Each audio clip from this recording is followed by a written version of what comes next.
If you struggle with how to season your food, especially when the recipe says to taste, this video is for you. I will show you 3 of my best seasoning hacks, a couple of bonus tips, and the real definition of that pesky phrase, to taste. If that's something you want to see, just keep watching.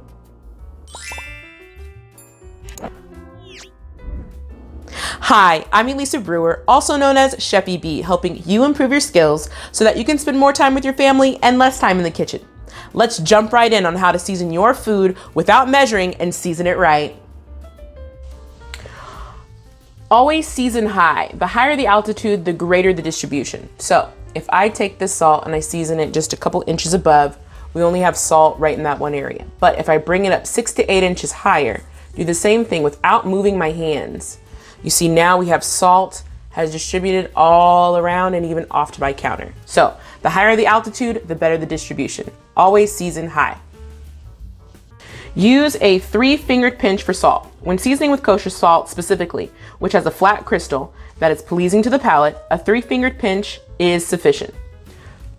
Start with 1, and then if needed, do 1 more. 2 are normally required for sauces, but 1 is good for most dishes. But you can at least control it, but always use a 3-fingered pinch for salt. 2-fingered pinches for spices. This is for everything but salt. You have more control over a potent seasoning like chilies and peppers or other warm spices like cinnamon or clove. 2-fingered pinches at a time. So when you go to season, 2, season high, there we go.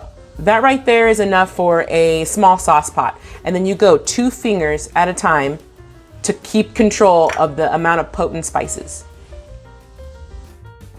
Spice grinders are great, but you don't need them for salt. And the reason is that our spice grinders are best for volatile seeds or spices such as peppercorns. That way you can fresh crack them and all that oil and flavor goes right into the dish that you're making.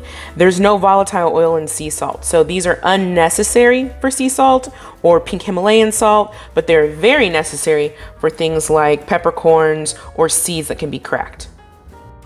Another bonus tip is that you want to make sure that you are putting in your dried spices early in the cooking process. So you want to add those to your soups or sauces early so that they have time to rehydrate. Now, things like peppercorns, like I said before, is you can fresh crack those in at any time and actually enhance the flavor as they cook.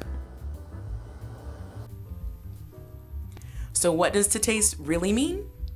First, you taste. Then you season using that 3-fingered pinch of salt and/or that 2-fingered pinch of your spices, and then you taste again.